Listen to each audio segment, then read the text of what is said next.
Ya, ya Allah. Kemudian darah itu awet kurang seru hidup ni. Coba ampuh ada.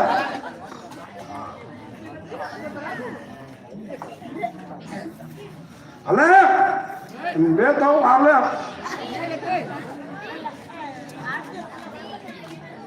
Apa? Kamu. Nah, dia salam, Ustaz. Assalamualaikum, tak dengar. Ya, ada kembali ke salam. Yo, masa dia tahu salam. Allah. Assalamualaikum. Waalaikumsalam warahmatullahi wabarakatuh.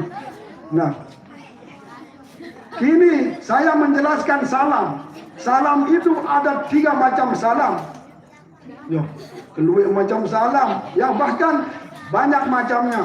Orang yang mengucap salam itu mendapat pahala 1, yang menjawab mendapat pahala 3. Lah, kedua.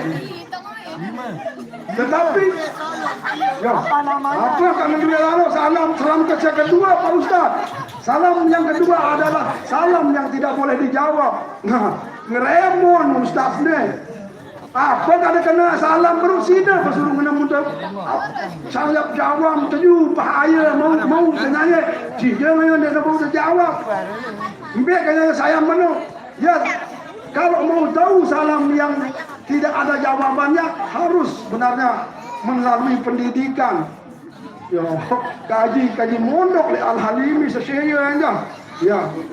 Coba tolong dijelaskan Pak Ustaz. Salam yang tidak ada jawabannya adalah